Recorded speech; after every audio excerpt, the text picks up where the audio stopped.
Guys അപ്പോൾ നമുക്കൊരു പാട്ട് കേട്ടിട്ട് നോക്കിയാലോ. അപ്പോൾ രാവിലെ തന്നെ നല്ല ഇടിയപ്പം കഴിക്കുന്നുണ്ട് കേട്ടോ ഫ്രണ്ട്സ്. അപ്പോൾ നൂലപ്പം എന്ന് പറയും, ഞങ്ങളിവിടെ ഇടിയപ്പം എന്നാണ് കേട്ടോ ഫ്രണ്ട്സ് പറയാം. അതും അതുപോലെ തന്നെ ഉരുളക്കിഴങ്ങ് കറി കഴിക്കുന്നുണ്ട് കേട്ടോ ഫ്രണ്ട്സ്. അത് രാവിലെ കഴിക്കുന്നുണ്ട് ഒരു 10:30 ആകുമ്പോൾ. അതിന് ശേഷം ഞങ്ങൾ പുറത്തൊന്നും പോകണ്ടായിരുന്നു കേട്ടോ ഫ്രണ്ട്സ്. അങ്ങനെ എന്താ ഞാനും അമ്മേശനും ചേട്ടനും ഉണ്ടായിരുന്നു കേട്ടോ ഫ്രണ്ട്സ്. ഞങ്ങളെല്ലാവരും കൂടി പുറത്ത് പോയി. അതിന് വന്നതിന് ശേഷം ഉച്ചയ്ക്ക് ചോറും അതുപോലെ തന്നെ സാമ്പാറും കൂർക്കും ഉപ്പേരിയിട്ട് എനിക്ക് ഭയങ്കര ഇഷ്ടമാണ്. കൂർക്ക മെഴുക്ക് വരട്ടി എനിക്ക് ഭയങ്കര ഇഷ്ടം. കുറേ നാളായിട്ട് ഫ്രണ്ട്സ് കഴിച്ചിട്ട്, അതുകൊണ്ട് നല്ല ടേസ്റ്റും ഉണ്ടായിരുന്നു കേട്ടോ ഫ്രണ്ട്സ്.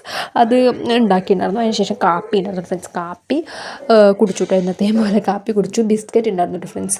പിന്നെന്താണ്, പൊക്കോടൊന്നും ഉണ്ടായിരുന്നില്ല കേട്ടോ ഫ്രണ്ട്സ്. ബിസ്ക്കറ്റ് ആയിരുന്നു. ഞങ്ങൾ ബിസ്ക്കറ്റ് കഴിച്ചിട്ട് കാപ്പി മാത്രം കുടിച്ചുള്ളൂ കേട്ടോ ഫ്രണ്ട്സ്. അതിന് ശേഷം ഞാനും ചേട്ടനും കൂടി നൂഡിൽസ് ഉണ്ടാക്കി കഴിച്ചു കേട്ടോ ഫ്രണ്ട്സ്. മാഗിയാണേ ഫ്രണ്ട്സ്. അപ്പോൾ അമ്മ അച്ഛനും കഴിച്ചില്ല, ഞാനും ചേട്ടനും മാത്രം കേട്ടോ ഫ്രണ്ട്സ്. അങ്ങനെ അത് കഴിക്കുന്നുണ്ട് കേട്ടോ ഫ്രണ്ട്സ്. എന്താണ്, എനിക്ക് ഭയങ്കര ഇഷ്ടമാണ് മാഗിയും. അപ്പോൾ അത് കഴിച്ചു. അതിന് ശേഷം രാത്രി ചോറും എന്താ പറയുക, സെയിം സാമ്പാറും അതുപോലെ തന്നെ തക്കാളി കറി എക്സ്ട്രാ ആയിട്ട് ഉണ്ടാക്കിയിട്ടുണ്ടായിരുന്നു. പപ്പടം ഉണ്ടായിരുന്നു കേട്ടോ ഫ്രണ്ട്സ്. മറ്റേ കറി കുറച്ചുള്ളതുകൊണ്ടാണ് ഇത് ഉണ്ടാക്കിയത് കേട്ടോ ഫ്രണ്ട്സ്. പിന്നെ ഒരു മിഠായി കഴിക്കുന്നതാണ്.